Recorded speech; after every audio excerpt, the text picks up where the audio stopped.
India's premier university lo BTech 100% placements, 100% education loan only in Karnavati University, Ahmedabad.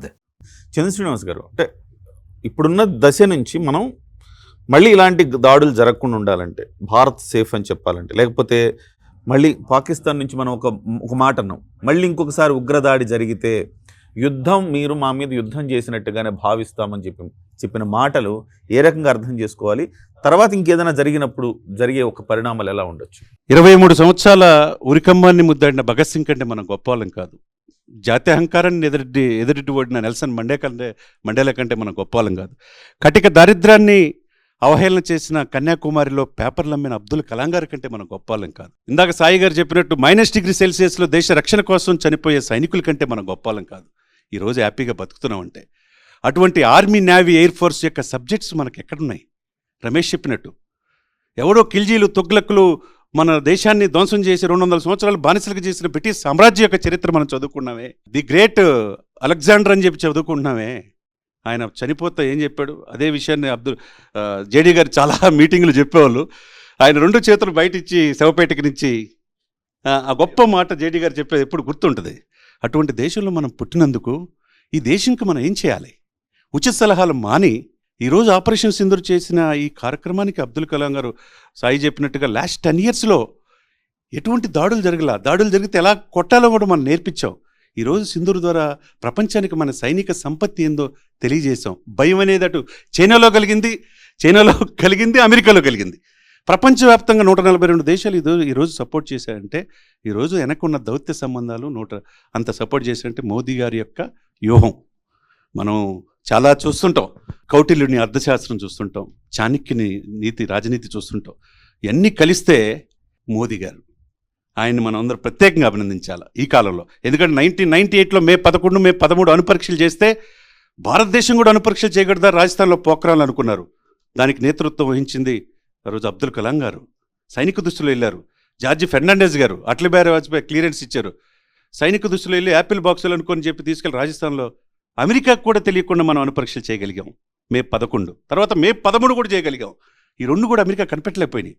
అప్పుడు నేను degree చదువుకుంటున్నా. India టుడేలో article వేశారు. ఆ రోజు సంతానం, చిదంబరం గారు, చాలామంది ఏమాయమేలు, తండ్రి చనిపోయిన దహన కార్యక్రమాలకు వెళ్ళలేదు సార్ వాళ్ళు. దేశం ఇలా కావాలని చెప్పి కోరుకున్నారు. జార్జి ఫెర్నాండెస్ రక్షణ శాఖ మంత్రి ఆ రోజు జై జవాన్ జై కిసాన్తో పాటు జై విజ్ఞాన్ అని చెప్పి ప్రపంచానికి తెలియజేశారు అటల్ బిహారీ వాజ్పేయి గారు.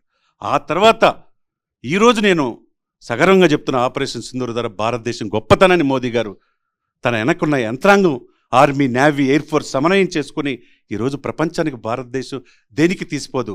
భవిష్యత్తు తరాల్లో భారతదేశం ఈ ప్రపంచాన్ని శాసించే పరిస్థితులు రాబోతుంది అనేది ఒక ఇండికేషన్ అనేది నేను చెప్పగలను. ఎందుకంటే కాబట్టి ఇవన్నీ కూడా మనం నేర్చుకోవాల్సిందంటే, ఈ గాలి పీల్చుకుంటా, ఈ నేల మీద ఉంటా, ఎవరైతే స్లీపర్ సెల్స్ నిన్నగాక మొన్న 1,00,000 యూట్యూబర్లు ఉన్నాయంట. ఎవరో మేడం జ్యోతి మల్హోత్రా హర్యానా ఇక్కడ ఉండి స్పై న్యూస్ పాకిస్తాన్కి ఇస్తుందంటే మనం ఎక్కడున్నాం? అన్నీ ప్రభుత్వాలు చేయలేవు సార్. మన పక్కన ఉన్న ఏం చేస్తున్నారో చెప్పాల్సిన బాధ్యత మనది. అన్నీ మన డిఫెన్స్ మెకానిజం తర్వాత ఇంటెలిజెన్స్ ఫెయిల్యూర్ అయిందని అనుకోకూడదు. ఈ మల్హోత్రాలు తయారవడానికి కారణం ఎవరు? పక్కన వాళ్ళకి తెలియదా పాకిస్తాన్కి అందిస్తుందని చెప్పేసి? ఇటువంటి వాళ్ళని నేర్పరాయాలి. మన దగ్గరున్న స్లీపర్ సెల్స్ వెళ్ళిపోయాలి. హైదరాబాద్లో ఎన్ని ఉన్నాయి?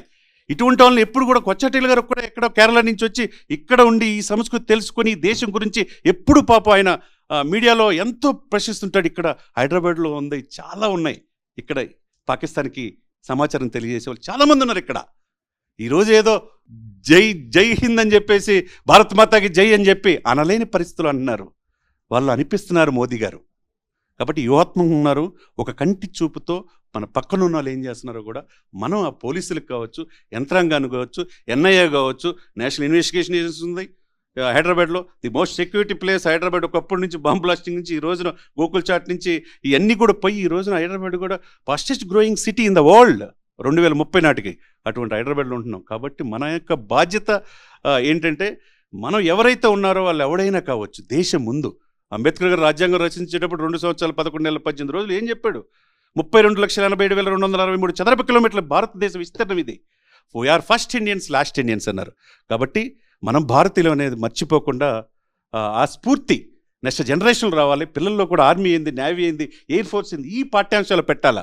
ఈ కాదు మిగతాయి కాదు. మాట్లాడితే ఈ టీవీలో దువ్వాడ శ్రీనివాసు, వాణీలు, లేకపోతే లావణ్యాలు, రాజ్ తరుణ్లు, లేకపోతే అఘోరీలు, ఈ కాదు. కొంత ఫ్రంట్ లైన్ మీడియా సమస్యలు కావచ్చు, ఫోర్త్ ఎస్టేట్లో ఉండే అనేక వాళ్ళు కూడా, సాయి గారు లాంటి వాళ్ళు కావచ్చు, సుమన్ టీవీ కావచ్చు, మిగతా వాళ్ళు ఎవరైతే ప్రోత్సహించే వాళ్ళు ఈ పెట్టాలి. డైలీ ఒకటి తెలుసుకోవాలా.